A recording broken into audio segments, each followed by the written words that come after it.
ಎಲ್ಲರಿಗೂ ನಮಸ್ಕಾರ. ಡಾಕ್ಟರ್ ಪದ್ಮಾ ಪ್ರಕಾಶ್, ಮಕ್ಕಳ ತಜ್ಞೆ.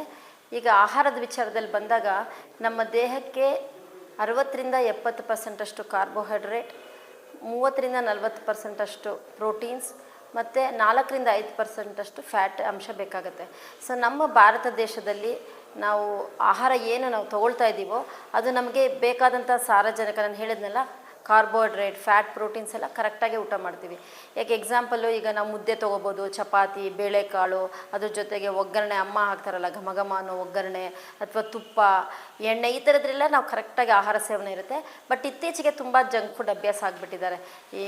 ಏನಾಗುತ್ತೆ, ಈಗ ಬೆಂಗಳೂರಲ್ಲಿ ಇದು IT ಸಿಟಿ, ಇದು ಗಾರ್ಡನ್ ಸಿಟಿ, ತುಂಬ ಜನ ಹೊರಗಡೆಯಿಂದ ಮಕ್ಕಳು ಇಲ್ಲಿ ಓದಲಿಕ್ಕೆ ಕಲೀಲಿಕ್ಕೆ ಬಂದಿರ್ತಾರೆ. ಸೊ ಹಾಸ್ಟೆಲ್ಸಲ್ಲಿ ಇರ್ತಾರೆ, ಅವರಿಗೆ ಸರಿಯಾಗಿ ಅಡುಗೆ ಮಾಡ್ಕೊಳಕ್ಕಾಗಲ್ಲ. ಸೊ ಆದ್ದರಿಂದ ಅವ್ರು ಏನು ಮಾಡ್ತಾರೆ ಅಂತಂದರೆ ಬೇಲ್ಪುರಿ, ಪಾನಿಪುರಿ ಆಗಿರ್ಬೋದು, ಪಿಜ್ಜಾ, ಬರ್ಗರು, ಈ ಥರ ಜಂಕ್ ಫುಡ್ಗೆ ತುಂಬ ಅವರು ಅಭ್ಯಾಸ ಮಾಡ್ಕೊಂಡ್ಬಿಟ್ಟಿದ್ದಾರೆ.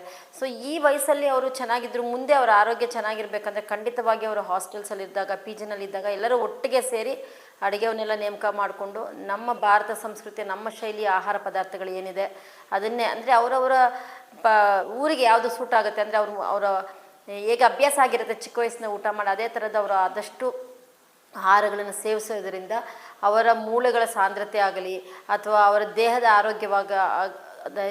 ಆರೋಗ್ಯ ಅವರಿಗೆ ಚೆನ್ನಾಗಿರುತ್ತೆ. ಸೊ ಇದ್ರ ಬಗ್ಗೆ ತಂದೆ ತಾಯಿಗಳು ತುಂಬ ಗಮನ ಹರಿಸ್ಬೇಕಾಗುತ್ತೆ. ಚಿಕ್ಕ ಮಕ್ಕಳು ಅಂದರೆ ನಾವು ಸ್ವಲ್ಪ ಅವ್ರಿಗೆ ಏನಾದರೂ ಬಲವಂತ ಮಾಡಿ ತಿನ್ನಿಸ್ಬೋದು.